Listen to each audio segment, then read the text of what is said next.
restaurants. You know. I feel comfortable there. That seems to be where we do most of our socializing, Jane and I.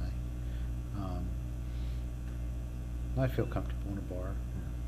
Yeah, I don't know that Jane does. She's not much of a drinker, but you know, I don't have a problem with it. I enjoy myself. Restaurants are good, and bars are fine, and sporting events also good. Golf, usually like when we golf, it's if there's a lounge afterwards, and you can hang out and insult each other's game. Yeah.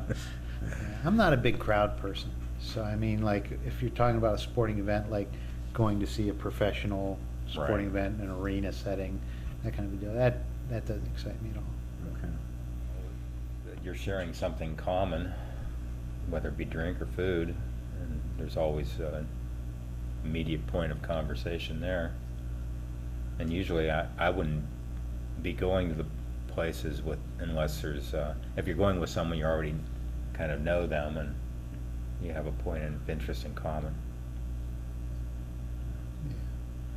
Yeah, there's a purpose for being there.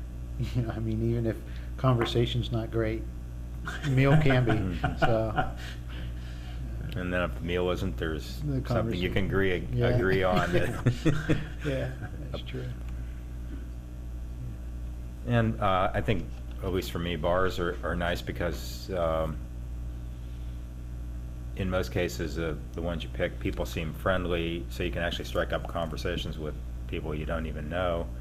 Perhaps a little easier than like in a restaurant. Basically, you're kind of locked into your group in a restaurant where the bar is pretty free-ranging due to the event. It's amazing, Yeah, too, how small of a world it is when you're in that environment, too, because a lot of those people, you know, have something, common interest and things like that. We were at beer school just a couple of weeks ago, and we're sitting there talking to a guy, and Jeff, that I go to beer school Yeah. with, he's sitting there talking to this guy, and finds out that this guy's first wife Jeff's mom and dad took her and her sister in when they were teenagers. Their family was going through some struggles, and Jeff said, "Oh, I'm from New Waterford," and the guy's like, "Oh, no kidding." He goes, I used to be married to a girl from New Waterford," and he said, "Oh, no kidding, she lived with us for a couple of years," you know. So it's kind of weird, you know, that how people's paths cross and stuff like that. There's more defined, with a restaurant also, there's more defined moments to talk because food, you know, you can't interrupt someone when they're eating, and Right.